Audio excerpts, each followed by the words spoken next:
Wait for wonderful. Okay, good morning or evening, wherever you are in the world, ladies and gentlemen. My name is Tamara Cuff, and I'm your MC for today. And I'm here on behalf of the Rotary Global Model United Nations. I am the project organizer, and I'm also the director for public relations. And I also want to say thank you to our partner, the Rotary Peace Centre at the University of Queensland. I'm so grateful you can all be here for the first virtual edition of the Rotary Global Model United Nations.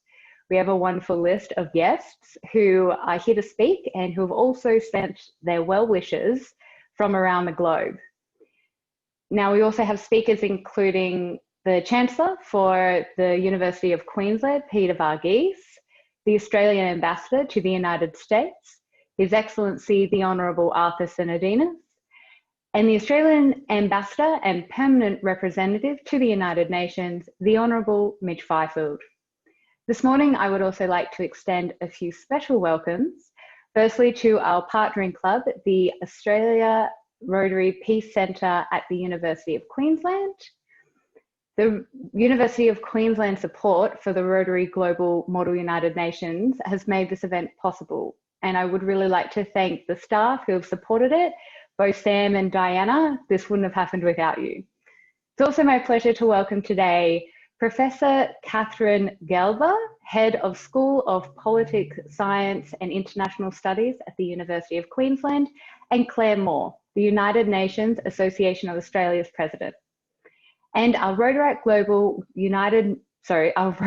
Model United Nations collaboration partners, the Office of the Special Advisor to the Secretary General for the United Nations 75th anniversary, the United Nations Association of Australia Queensland branch, and the Rotary E-Club of Global Peace and Leadership.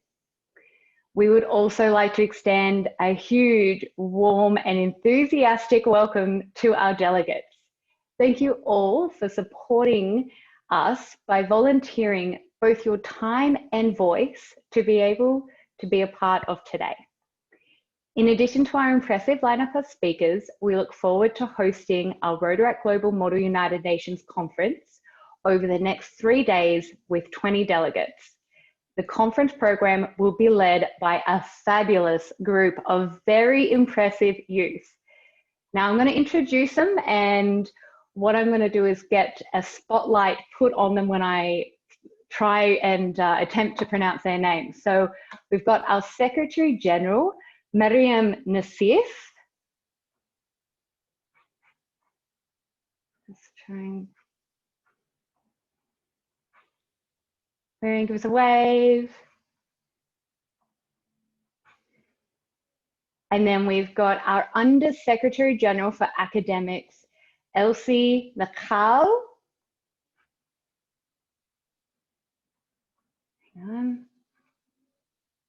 Yes, hello. Then we've got our Under Secretary General for Communications, Sam Nassif. Where are you, Sam?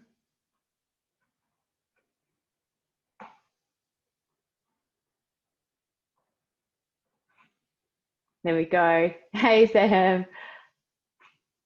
And then we also have the Dias team. So this is the team that makes up the chairs for the conference. So we've got Ili Karios. And where are you?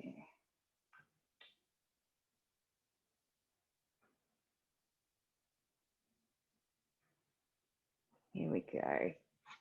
Give us a wave. Thank you. And then we also have Patrick Jerkowitz. All right, Patrick. Yes, wonderful. And also Ilyas Khalib.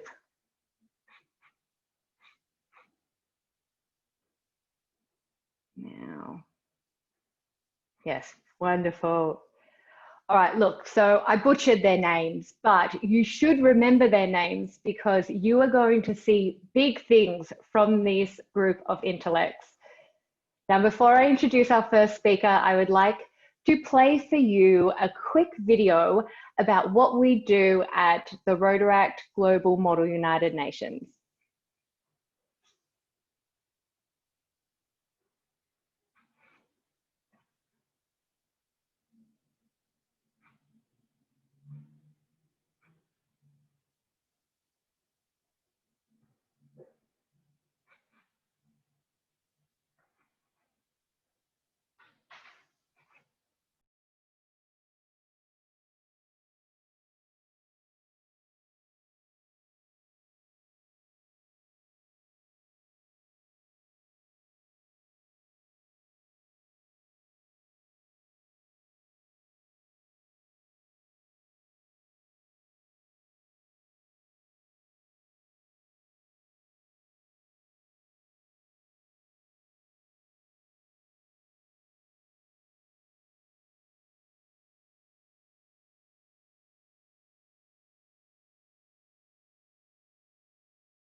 Okay, so thanks for that.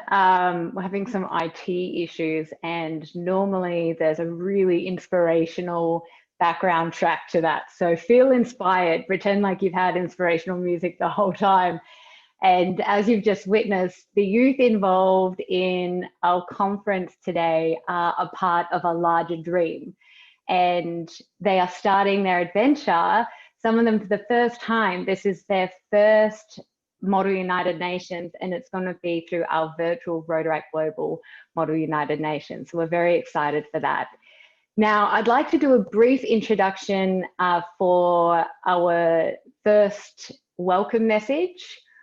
Peter Varghese began as a Chancellor of the University of Queensland in July 2016.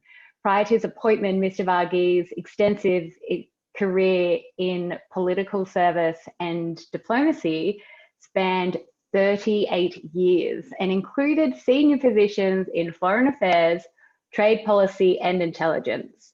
Most recently, he served as Secretary of the Department of Foreign Affairs and Trade. Previous senior appointments included High Commission to India, High Commissioner to Malaysia, Director General of the Office of National Assessments and Senior Advisor International to the Prime Minister of Australia.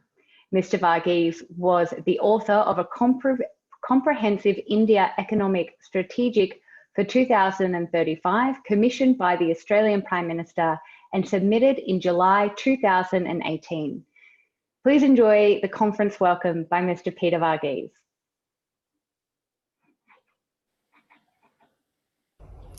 My name is Peter Varghese, the Chancellor of the University of Queensland, and I'm delighted to add my welcome to this Model United Nations project. There is no more important challenge facing us today than the revival and the rejuvenation of our multilateral system. This is a system which has effectively helped us in the post-war period. For a country like Australia, which is neither rich enough or big enough to buy or bully our way in the world, a framework of international norms and international law, a recognition of public goods, and a predisposition to working together to solve problems beyond our borders is of utmost importance. We will not go back to the world as it was, but it is important that we reflect upon the importance of reconciling our national interests with the objective of global cooperation. These days there are siren calls for nationalism, for self-sufficiency, which I think make it more difficult for us to find the common ground that we need. The COVID pandemic has highlighted the weaknesses in our multilateral response. And unless we deal with that and until we find a new way forward, I think each of us will be poorer as a community and as a nation. So I hope through this Model UN exercise you learn more about the importance of the multilateral system, the challenges it faces, the frustrations that inevitably come with it, and that there is a recognition that we all face problems without borders for which we need a solution. The University of Queensland is delighted to be a participant in the Model UN project, and I wish you all a very successful endeavour. Thank you.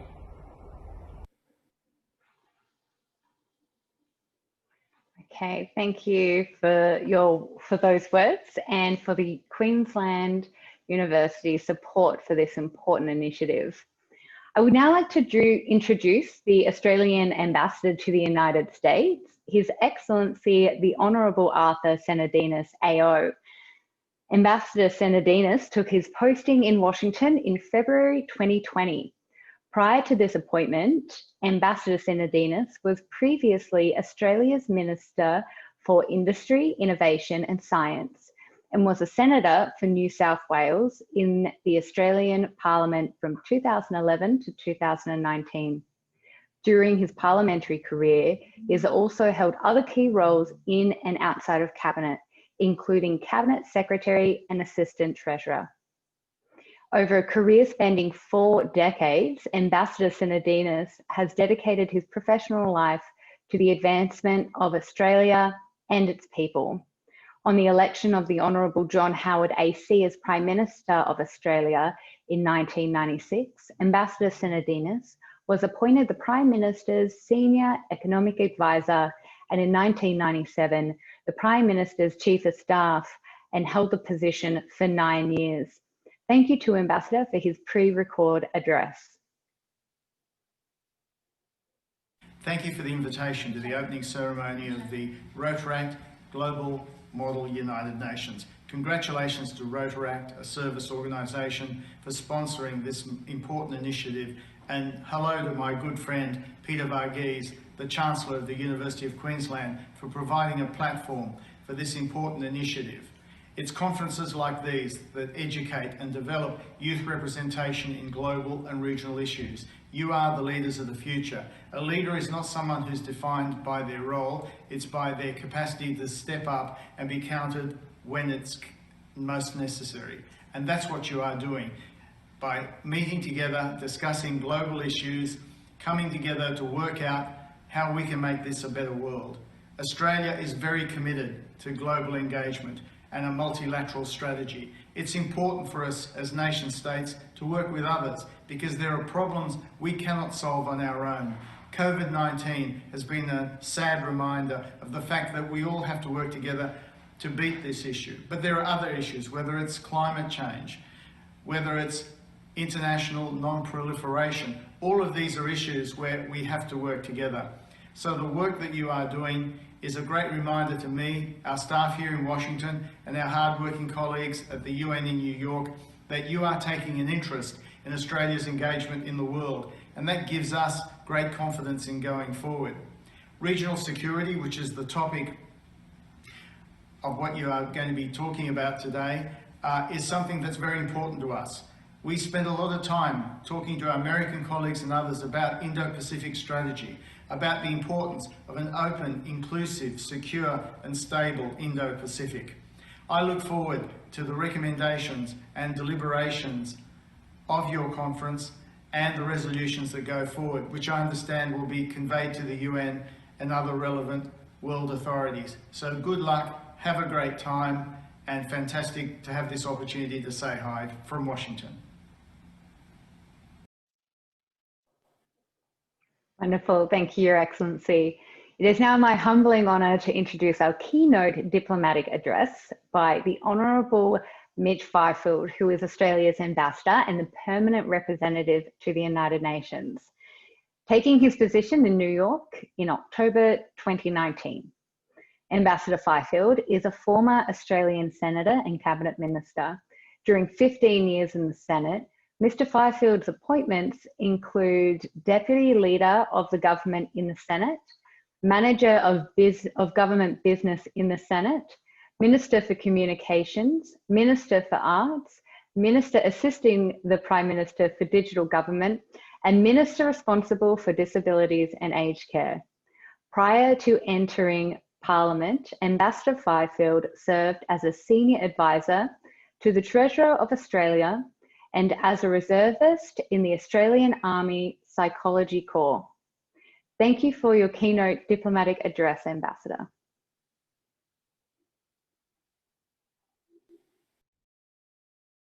G'day. Mitch Fifield here, Australia's Ambassador and Permanent Representative to the United Nations. It's a pleasure to be speaking to you today from New York, and let me begin by first acknowledging two of this conference's other speakers. My former parliamentary colleague and mate, Australia's Ambassador to the United States, Arthur Sinodinos, and Peter Varghese, the Chancellor of the University of Queensland and former Secretary of the Department of Foreign Affairs and Trade. Let me also thank today's organisers, Rotaract, on the great efforts in organising this virtual conference.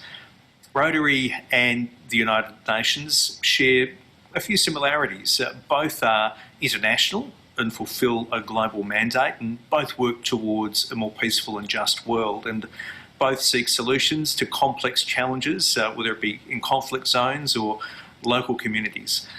And this shared mission is one of the reasons Rotary holds the highest consultative status offered to a non-governmental organisation by the UN's Economic and Social Council. And let me take this opportunity to thank each of you for volunteering your time in the service of effecting positive and lasting change at home and abroad. As I speak to you today from New York City, it's clear that we're living through a period of enormous upheaval. Every day, COVID-19 tests the limits of international cooperation and our multilateral institutions.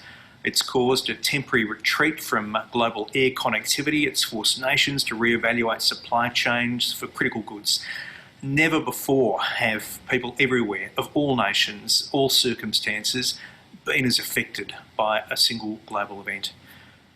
If COVID has taught us anything, it's that, like it or not, we live in a deeply interconnected and increasingly competitive world. Amid this global crisis, the need for the United Nations to fulfil its mandate is clearer than ever. Since the outbreak of the virus, the World Health Organization has received a lot of attention, but it's only one of a number of UN agencies playing a critical role in the pandemic response. The World Food Programme continues to operate flights to more than 130 countries, transporting huge volumes of food and medical supplies. With schools temporarily closing their doors, UNICEF is helping children around the world access remote learning. And in refugee camps from Syria to Bangladesh, UNHCR is providing much needed water, sanitation and hygiene services. Now, this is not to say that the UN efforts have been perfect, nor that it should avoid scrutiny. In fact, efforts to scrutinise and improve the system are really evidence of just how much nations such as Australia value it. But while the UN may need some reform, it remains the only forum where all states, big and small, can come together to address shared challenges and to pool their resources towards agreed goals. As the world emerges from the pandemic, the UN will be an important forum for deciding how we want to rebuild and for driving collective action to confront the myriad challenges we'll face. Young people, while less susceptible to the health impacts of the virus, will feel the social and economic consequences of this pandemic for years to come. It's therefore just so important that young leaders have a seat at the table during the recovery process, including by having a platform at the UN. Australians bring skills and qualities that are essential for an effective, accountable and responsive UN. They bring a strong sense of mission, the ability to facilitate collaboration, a commitment to responsible and ethical service, and the notion of a fair go. As young Australians interested in international affairs, your experience, your integrity, your pragmatism, your values are needed now by the international community more than ever. So my message for each of you today is simple. Stay engaged in the global issues that matter. Begin thinking critically about the public policy challenges our world faces and how you think bodies like the UN should address them. 75 years ago, Rotarians were in San Francisco for a conference that helped shape the UN Charter. Today's world is certainly different to the one the Charter's drafters inhabited, but its principles and aspirations endure, and it's our collective responsibility to seek to see a more peaceful and just world. Thanks very much. Well, thank you, Ambassador, both for your words and also for contributing to our first virtual Rotary Global Model United Nations conference. It's our honour to be able to share your message with our delegates today. I would now like to welcome Ms. Claire Moore, and she is the President of the United Nations Associations of Australia, Queensland. And I just want to tell you a little bit about Claire's career. So she retired in 2019 from her long-standing role as an Australian Senator, a position she held since 2001. So with all the speakers that we just had, I'm sure there's a lot of familiar faces there for you, Claire, and unfortunately because they're pre-recorded, there wasn't a chance to engage, but I'm sure there was a lot to catch up on. Claire has always been active in the community groups such as Australians for Native Title and Reconciliation. She's a founding member of the Australian Workers Heritage Centre and Emily's List. Claire, the floor is yours. Thank you very much. And it's a real joy to share with so many people this morning or today about the importance of the United Nations. It was good. It's almost like having too many senators in one space. The United Nations Association of Australia actually was founded to ensure that we connected effectively with our community about what the United Nations does. We hope we educate, we really hope we inspire, and we want to make a genuine connection. As Mitch Fifield said, 75 years ago, a number of nations, 51 nations, gathered together after the horror of the first nuclear war. And they made a commitment that nations could work together on the basis of genuine equality and seeking peace and prosperity for a world that needed to rebuild. Now we are here, 75 years later, and we face great challenges. And we've only very recently committed as the over 193 nations of the United Nations to the Sustainable Development Goal Agenda, which I'm sure you all know about. But when the nations gathered together in 2015 to commit to this agenda, they shared the same principles, the same hope, and the same commitment to ensuring that we had a world that could work together, look at the problems and work together to find solutions based on equality and peace and equal access to the wonders that we have in our world. Now, you all know that the Sustainable Development Goal Agenda talks about the amazing theme of leaving no one behind. This continues to be the challenge for all of us. And I hope over the next period of time, all of you will have a chance to see what you can do to share in this agenda, to ensure that we leave no one behind and that we have a world that continues to value the principles which can make us strong. Thank you for the opportunity to be with you. I'd love to be sharing with you for the rest of your program because it looks so exciting.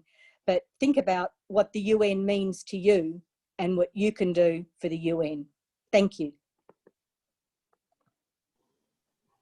Thank you so much, Claire. We really appreciate you actually being able to be here and chat with us. I know it means a lot to the delegates, and you're right, there was a lot of senators in one pot, wasn't there? Mm-hmm. You could have a caucus. Yes, I like it, an Australian caucus. Thank you again.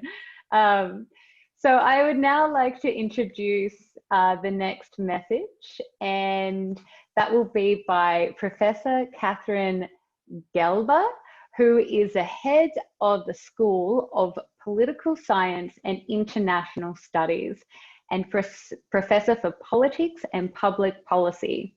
Her research is in the field of freedom of speech and the regulation of public discourse. She has been awarded several Australian Research Council and other competitive research grants. She has been contributing expert in her field at Columbia and Princeton University, and she's been invited by the United Nations to be an Australian expert as a regional meeting examining states' compliance with the free speech and radical hatred provision of international law. Thank you for your address, Professor. Good morning and welcome to the opening ceremony of the Model United Nations. My name is Professor Catherine Gelber and I'm the head of the School of Political Science and International Studies at the University of Queensland. I'd like to acknowledge the Indigenous land on which I'm creating this address today and pay my respects to elders past, present and emerging. The University of Queensland and the School of Political Science and International Studies are delighted to partner with Rotary for this activity that you're going to be engaged in, as well as with the United Nations Australian Association and the United Nations Young Professionals. An event like this is really important for people to develop the skills and competencies that they're going to need to tackle the globe's problems. And we certainly have some really significant problems and issues facing our communities that will benefit from the kinds of skills you're going to acquire by participating in this event. So welcome. I hope you enjoy the sessions very much and have fun. And I hope to see some of you around the School of Political Science and International Studies in future. Thank you, Professor, and Thank you to all our honoured guests. I would now like to end by introducing one of our youth volunteers who has taken on the challenging position of Secretary General. And as an organiser working in the diplomacy field myself, it is so assuring that we have people like Mariam, who is so passionate and intelligent and bright to be a part of the future of our global community. So thank you for volunteering to take on the role of Secretary General and help me with the conference. I would now like to introduce a very impressive Ms. Mariam Niassif. The floor is yours. Thank you so much, Tamara, for the wonderful and warm welcome.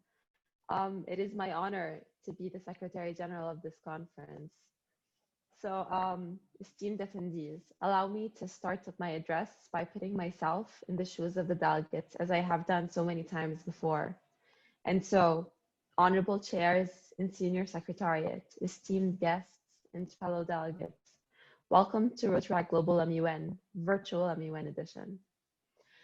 Over the past few months, close to a year, I'm sure you've heard it a million times already.